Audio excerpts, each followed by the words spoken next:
Maka laisa bil qawi kembali kepada hafalan. Berarti jarah mufassar. Lihat ini tatbik dari pelajaran kita Dawabit al-Jarh wa Ta'dil.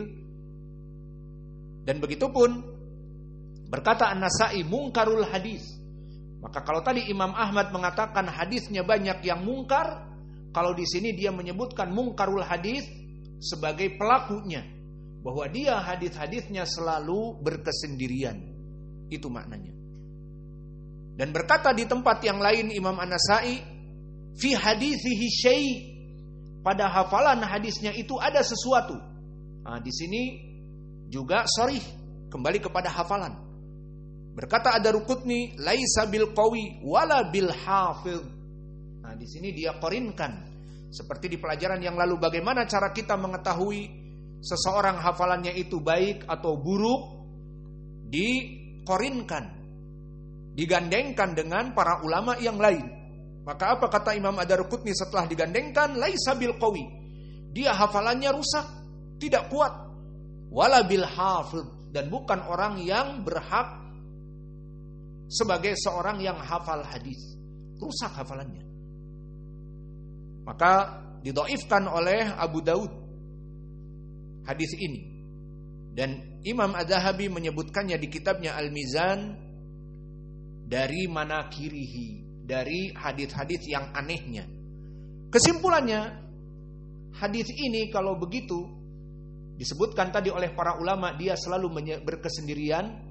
Jika ada yang mengatakan, tar dulu Ustaz, bisa saja kan datang dari jalan yang lain, bisa jadi dia Hasan li ghairi. Kita katakan dari nas para ulama di sini justru tidak ada jalan yang lain, karena disebutkan min manakirihi, dari keanehan dia. Kenapa para ulama menyebutkan dia mungkarul hadis, dia berkesendirian hadisnya? Karena datang nyeleneh seperti ini. Meriwayatkan Mus'ab dari Talaq ibnu Habib, dari Abdullah ibnu Zubair, dari Aisyah, lafadznya tidak ada ulama yang lain yang meriwayatkan dari Aisyah bahwa mandi yang wajib ada 4 masuk kepadanya setelah dibekam. Tidak ada lafadz itu. Maka di sini tidak datang kecuali hadits ini dari Mus'ab ibnu Shu'aib atau ibnu Syaibah. Maka Mus'ab ibnu Syaibah rawi yang dhaif, maka ini dari manakirihi, hadis ini dari kesendiriannya. Maka mana yang lebih rajih kalau begitu, ucapan Yahya ibnu Ma'in yang mensikohkan, atau para ulama yang menjarah secara mufassar? Kembali kepada kaidah, ingat kaidah yang lalu, idza ta'arada bainal muhaddisin, jika terjadi khilaf di kalangan para muhaddisin, yang satu mentausik, yang satu mendhaifkan, maka apa? Dilihat jarah mufassar muqaddam min tausik mubham. Bahwa jarah yang terperinci, apa sih maksudnya jarah yang terperinci?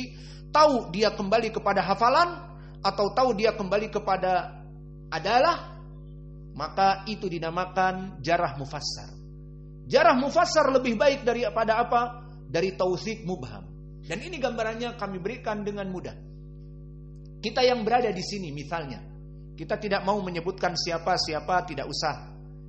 Ini hanya sekedar contoh. Kita mengetahui semua yang hadir di sini dari para tulabul ilm. Kalau kita sikohkan, maka kalian rawi yang sikoh. Kalian menuntut ilmu, kalian salat berjamaah, kalian puasa Isnin wal Khamis, kalian menghafal Al-Quran, menghafal hadis Nabi, maka kalian asalnya apa? Sikoh. Maka jika ditanya di antara kita, si fulan mahaluh yang dari Jambi, si fulan mahaluh yang dari Pekanbaru, si fulan mahaluh yang dari daerah tertentu ini, yang di sini ada, dari Bandung misalnya, akan mengatakan sikoh. Itulah asal dari kita. Maka yang mengatakan sikoh, itulah asalnya. Kita ini memang sikoh misalnya. Orang yang melaksanakan kewajiban-kewajiban.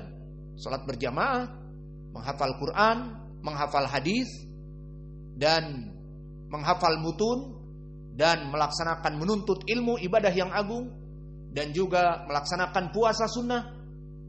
melaksanakan sunnah-sunnah dari sholat, menghidupkan sunnah yang termatikan, sholat menggunakan sandal dan yang lainnya misalnya. Maka jika ditanya di antara kita apa jawabnya? Fulan ini sikoh. Misalnya seorang ditanya, mahalu hada? Sikoh. Mahalu hada? Sikoh. Nama ulah. Asal dari kita sikoh. Kemudian dari itu yang asal pada kita semua yang ada di sini, ada yang ditanya lagi. Maaf, si fulan itu yang duduk di sebelah kamu, gimana dia? Kalau dia ditanya tentang sikoh, dia akan menjawab sikoh. Enggak, ana pingin yang lebih detail. Kalau sikoh semuanya sikoh. Apa? Dari segi gimana dia belajar. Itu yang di sebelah kamu yang kepalanya selalu tunduk-tunduk dan goyang kiri dan goyang kanan. Nah, baru dia yang ngomong, itu tukang ngantuk gitu. Pelajaran kalau dimulai innal hamdalillah nahmaduhu, sudah mulai kedip-kedip matanya. Apalagi setelah masuk pelajaran, halas, banting kiri, banting kanan kayak nyetir truk. Kemudian setelah wanaktafi ilahuna wajazakul, buka matanya, tidak ngantuk, hilang. Orang lain pada istirahat tidur, dia tidak ngantuk sudah. Kenapa? Tidurnya tadi kenyang di pelajaran 1 jam. Maka ini jarah apa coba? Temannya yang bicara seperti ini. Jarah mufassar apa tidak? Ini jelas lebih didahulukan daripada sikoh. Karena sikoh tadi semua memang kalian sikoh. Kami ingin lebih detail dari segi pelajaran. Maka dia orang yang ngantuan. Maka kalau mengantuk di pelajaran, mudaris berbicara 1 jam, mudaris berbicara setengah jam sesuai dari kondisi pelajaran. Berapa yang terserap? Kalau setengah jam mudaris berbicara, dia tidur 20 menit. Berapa yang hilang dari ucapan? Maka mengantuk, hilang dari tagtiyah. Tidak connected. Tidak ada sinyal. Seperti antum sekarang tidak punya internet. Mau mengambil ilmu dari internet tidak bisa. Terputus sinyalnya. Nah begitulah orang yang tidur, terputus sinyalnya. Tidak tahu apa yang diucapkan ustadz. Maka kebayang orang ini bagaimana pendidikannya, bagaimana hafalannya. Mau menghafal pun apa yang mau dihafal hilang tadi. Gak tahu ustadz ngomong apa. Mau murojaah apa. Bahkan yang ikut menulis dan serius mengikuti pelajaran, dibacakan sanad tadi agak cepat, ada hilang 1 rawi ya.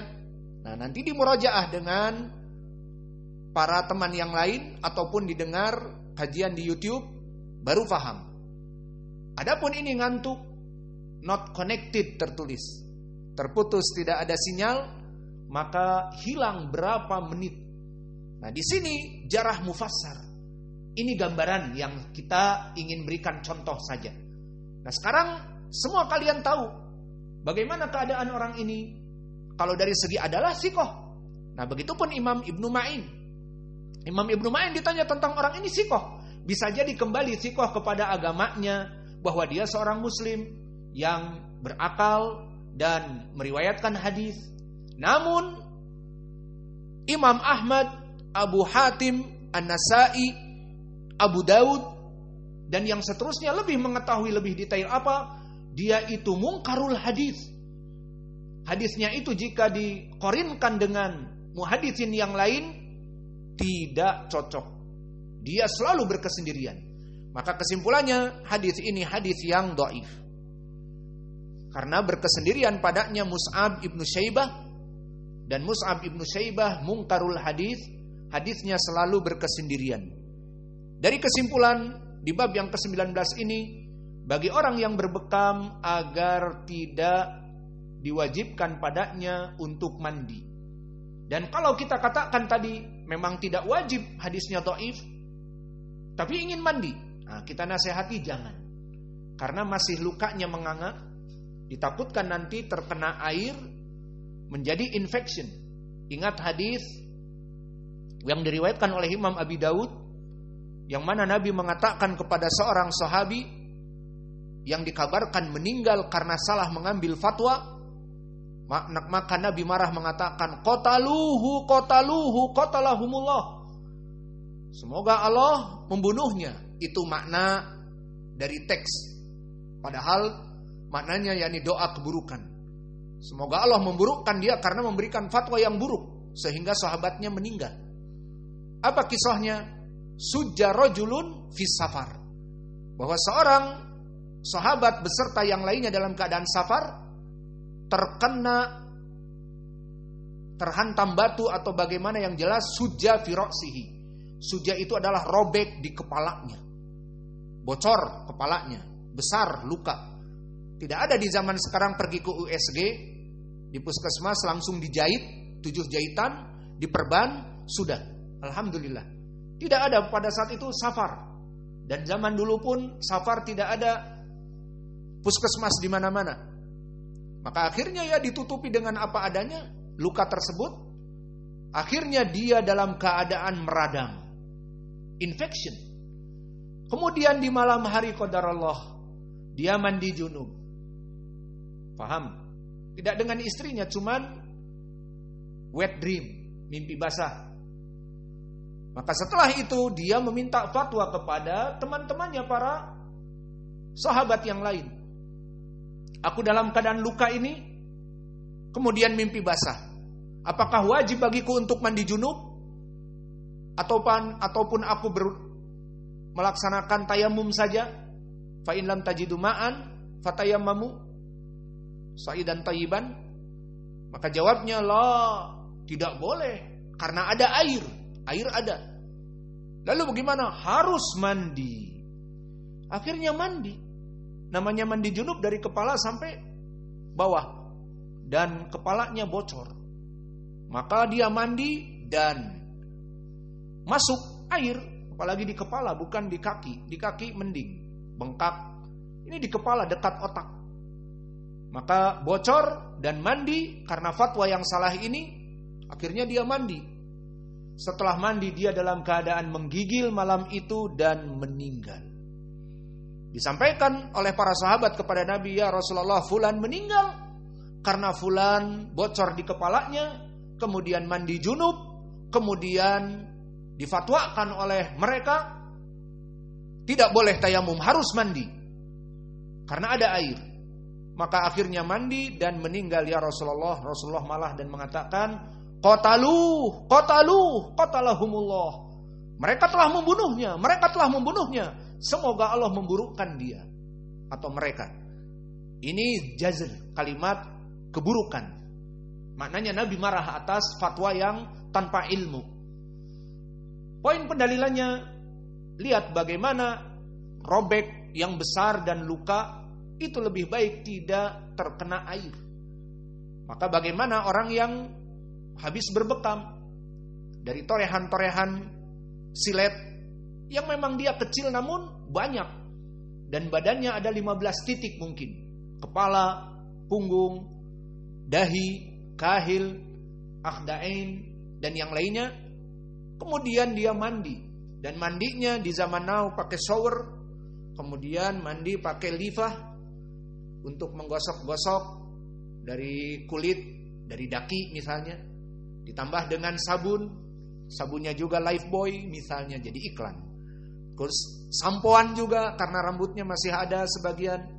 Maka masuk air sampo, masuk air dari ini dan itu, masuk kepada luka dan akhirnya dia meriang.